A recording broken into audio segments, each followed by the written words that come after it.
Vizyonumuz, Allah'ın kitabı ve Peygamber Efendimiz sallallahu aleyhi ve sellemin sünnetine göre medeniyetli ve kültürlü nesiller yetiştirmek.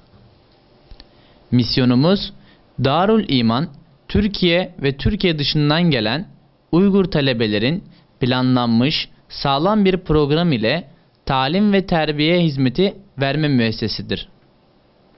Hedefleri: misyon ve misyonunu temel alarak aşağıdaki hedefleri gerçekleştirmek. Birincisi, her yaştan Kur'an-ı Kerim'i iyi ezberleyen kız ve erkek talebeleri yetiştirmek. İkincisi, her ülkede kullanılan ve kabul edilen Arap dili kitaplarını öğretmek ve şeriat ilimlerini vermek. Üçüncüsü, Türkçe, Uygurca ve İngilizce dil kurslarını öğrenciler için sürekli olarak devam ettirmek. Dördüncüsü, İslam kültürünü yaymak ve güzel ahlaklı talebeler yetiştirmek. Kuruluşumuzdan bugüne kadar olan başarılarımız.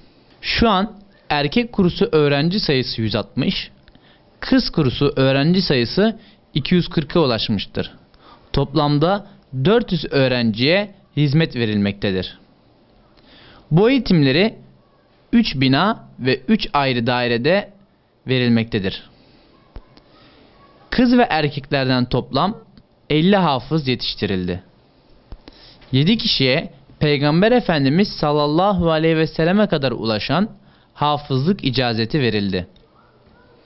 Nuraniye eğitim sınıfları 24 kez açıldı ve 360 kız ve erkek eğitim gördü.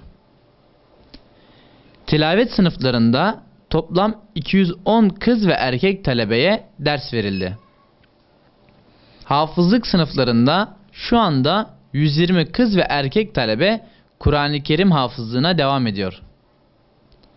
Seviyelere göre ayrılan şeriat sınıflarında 100 kız ve erkek talebe şeriat dersleri alıyor. İngilizce yaz kursunda 90 kız ve erkek talebe eğitim gördü. Uygurca okuma ve yazma bilmeyen 80 kız ve erkek talebelere Uygurca okuma ve yazma öğretildi. Türk dili kursunda 96 kız ve erkek talebeye Türkçe öğretildi. Arap dili kursunda 240 kız ve erkek talebeye Arapça öğretildi. Toplam 150 kişi kapasiteye ulaşan yatakhanelerimizde şu anda 70 kişi kalmaktadır. Bunların yeme, içmeleri burada karşılanmaktadır.